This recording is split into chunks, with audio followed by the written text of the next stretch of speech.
उनहत्तर भर्ती माफिया पर बड़ी कार्रवाई, योगी सरकार की महंगाई की मार, लंबे समय के बाद शिक्षकों की नियुक्ति। आज के रोजगार समस्त रोजगार को में बात करेंगे। मैं राम सर आप लोगों का स्वागत करता हूं यूट्यूब चैनल गेट गोल ऑनलाइन में। जैसे कि आप सभी लोगों को पता है कुछ ना कुछ होता रहता है, और बात करें खासकर उनहत्तर शिक्षक भर्ती की तो बहुत ही चर्चित भर्ती बन गई है। और एक केस खत्म नहीं होता, दूसरा केस हो जाता है, दूसरा केस खत्म नहीं होता, तीसरा केस हो जाता है। एक लिस्ट आई, दूसरी लिस्ट आई, तीसरी लिस्ट आई और चौथी लिस्ट आई, बट अभी तक नियुक्ति उस पर नहीं मिल पाई है। तो जल्द ही नियुक्ति आप लोगों को मिलेगी। और उनहत्तर शिक्षक भर्ती में व्यापक घोटाला करने मतलब कि बहुत ज्यादा नकल कराई थी और माफिया कहे जाने वाले के.आर. पटेल पर बड़ी कार्रवाई होने जा रही है। तो जान लेंगे पूरी खबर आज की। यहाँ पर ये न्यूज आई है कि शिक्षा माफिया के.आर. पटेल ने किया सरेंडर, तो उसने सरेंडर कर दिया है। 2 दिन बाद जमानत पर जेल से छूटा, मतलब कि 2 दिन जेल रहा, उसके बाद में 2 दिन बाद ही जेल से यहाँ से छूट गया। तो बड़ी कार्रवाई नहीं कह सकते क्योंकि जमानत उसको मिल गई है। अब इस तरीके से जमानत मिल जाएगी तो कहीं ना कहीं और जो नकल माफिया है उनका उत्साहवर्धन होता रहेगा। फिलहाल जो प्रयागराज से न्यूज है वो जान लेते हैं। गैंगस्टर के मुकदमे में कुख्यात शिक्षा माफिया डॉक्टर के.एल. पटेल ने कोर्ट में सरेंडर कर दिया, जहां से उसे जेल भेजा गया। 2 दिन बाद वह जमानत पर सलाखों से बाहर आ गया। के.एल. पटेल बहरिया थाना क्षेत्र के कपसा गांव का रहने वाला है। सौराब थाने में के.एल. पटेल समेत कई के खिलाफ गैंगस्टर का मुकदमा कायम किया गया था।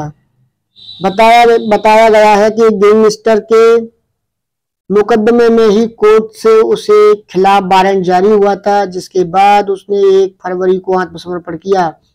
उसके बाद उसे नैनी जेल भेज दिया गया। जिला शासकीय अधिवक्ता गुलाब चंद अग्रहर ने बताया कि के.एल. पटेल 3 फरवरी को जमानत मिल गई है, जिसके बाद वह जेल से छूट गया। उधर मऊ आइमा पुलिस गैंगस्टर के केस में शिक्षा माफिया की संपत्ति का पता लगा रही है कि उसके 2 स्कूलों को भी गैंगस्टर एक्ट की धारा 14A के तहत कुर्क करने की तैयारी चल रही है। मफवोड़गंज स्थित 10 करोड़ रुपए के मकान को कुर्क किया जा चुका है।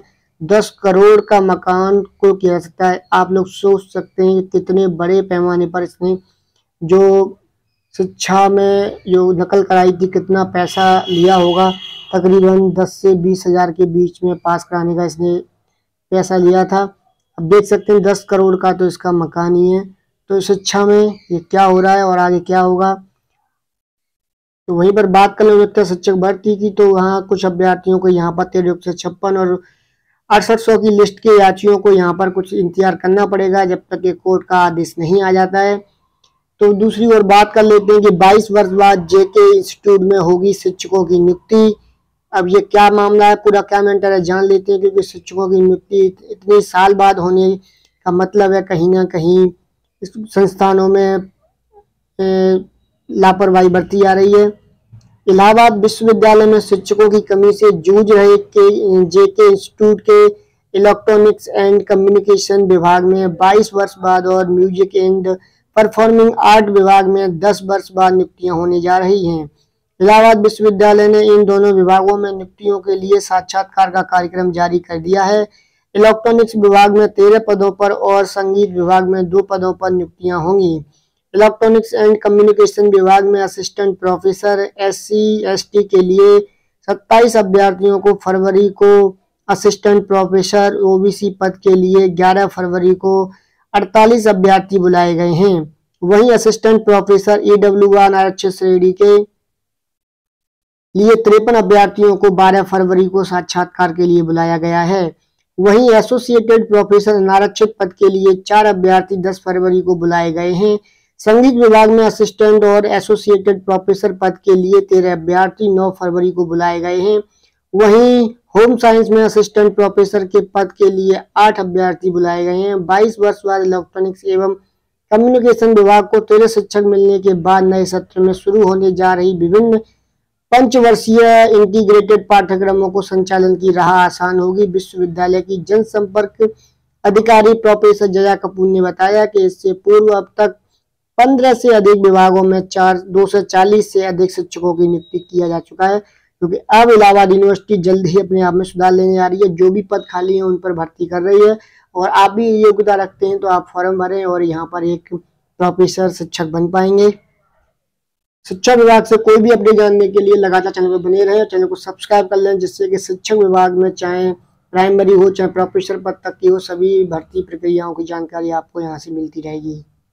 वहीं पर पीएम श्री योजना के अंतर्गत 3520 करोड़ से 1760 विद्यालय बनाए जाएंगे आदर्श, आधुनिक सुविधाओं के साथ स्मार्ट शिक्षा पर जोर। वहीं पर प्रधानमंत्री नरेंद्र मोदी की महत्वाकांक्षी योजना prime minister school for rising India PM के तहत 3520 करोड़ रुपए से प्रदेश के 1760 विद्यालयों का कायाकल्प होगा। केंद्रीय बजट में हुई घोषणा के अनुसार 1760 विद्यालयों को आदर्श मॉडल विद्यालय के रूप में विकसित किया जाएगा। इनके लिए प्रत्येक स्कूल को 2-2 करोड़ रुपए का बजट केंद्र की ओर से दिया जाएगा। अप्रैल में नए वित्तीय वर्ष में इसके लिए बजट जारी होगा। इसके तहत प्रत्येक ब्लॉक के पहले से 12वीं तक के विद्यालयों का चयन किया गया है। इसको राष्ट्रीय शिक्षा नीति के तहत अपग्रेड किया गया है। इन विद्यालयों में स्किल, कंप्यूटर, फिजिक्स, केमिस्ट्री की लैब समेत अन्य आधुनिक सुविधाएं उपलब्ध होंगी। यहाँ के विद्यार्थियों को नवोदय विद्यालय की तर्ज पर सभी महत्वपूर्ण एवं जरूरी सुविधाएं मिलेंगी। मालूम रहे कि पीएम मोदी ने 5 सितंबर 2022 को शिक्षक दिवस के अवसर पर उक्त घोषणा की। इसमें पुराने स्कूलों को नया रूप देने और स्मार्ट शिक्षा से जोड़ने का काम किया जाएगा।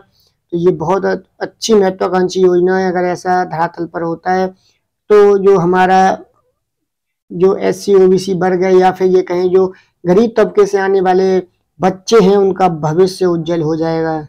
तो वहीं दूसरी ओर चाहे किसी की भी तैयारी कर रहे हैं तो पढ़ाई के साथ सेहतमंद भी होंगे स्कूली बच्चे। मतलब कि अगर स्कूली बच्चे में सेहत रहेगी तो बहुत अच्छी बात है। और देखो यहाँ पर जिन शिक्षकों को नौकरी मिल गई है तो शिक्षक ने फंदे से लटक कर दी जान। अब इतना कुछ होने के बाद भी जो ऐसा कर रहे हैं तो उनका क्या राय आप लोगों की वह बता सकते हैं। वहीं दूसरी ओर पीएम के परीक्षा पे चर्चा कार्यक्रम के 5 संस्करणों में खर्च हुए 28 करोड़ रुपए। अब देखो इतनी बड़ी रकम जो यहाँ पर खर्च हुई है, उससे अभ्यर्थियों जो जितने भी ट्यूटोरियल होते हैं, स्टेडियम होते हैं, उनको बुक किया जाता है। अब ये विपक्ष ने सवाल उठाया है। वहीं दूसरी ओर योगी सरकार का जो रोडवेज बसों का सफर महंगा हो चुका है, जहां पर किराया आज से बढ़ जाएगा। दिल्ली के लिए देने होंगे 132 रुपये ज़्यादा। तो यहाँ पर आप लोग देख सकते हैं कि 1.3 रुपये प्रति किलोमीटर, जनरथ में 1.64 रुपये प्रति किलोमीटर और यहाँ पर 1.94 रुपये प्रति किलोमीटर जनरथ। तो ये सारी चीज़ें हैं। वातानुकूलित बस के भी जो पैसे बढ़ा दिए गए हैं। तो अब करीबन जो किराया है काफ़ी ज़्यादा बढ़ा है। वैसे भी महंगाई है और बेरोजगारी चरम सीमा पर है। अब देखना ये है कब तक इन वैकेंसी नई शिक्षक भर्ती की जो इंतजार कर रहे हैं कब तक आएगी और उनको ये राहत कब मिल पाएगी। वहीं पर इन शॉर्ट आप लोगों को बता देता हूँ मैं कि IIMs पटना में करे आवेदन। 49 पद हैं। सीनियर रेजिडेंट के पदों पर मौका है। अगर आप चाहते हैं तो टेलीग्राम ग्रुप ज्वाइन कर लें, वहाँ से आपको पूरी डिटेल मिल जाएगी। NIT में रोजगार के अवसर हैं। 29 पद खाली हैं। रजिस्टर्ड प्रिंसिपल, टेक्निकल ऑफिसर एवं अन्य रिक्त पद भी हैं। अपनी योग्यता के अनुसार यहाँ पर देख सकते हैं। भारतीय तटरक्षक बल में भर्ती 255 पद हैं। नाविक के विभिन्न पद खाली हैं। यहाँ पर आप लोग देख सकते हैं विभिन्न पदों के लिए नोटिफिकेशन जारी है। राष्ट्रीय हथकरघा विकास निगम लिमिटेड में भी जगह खाली है। तो अगर आप भी रोजगार से संबंधित समाचार पाते हैं तो चैनल को सब्सक्राइब करने, वीडियो को लाइक शेयर कर दें, जिससे सभी लोगों को जानकारी हो पाए। मिलते हैं फिर नेक्स्ट वीडियो में नेक्स्ट अपडेट के साथ में। तब तक के लिए गुड बाय।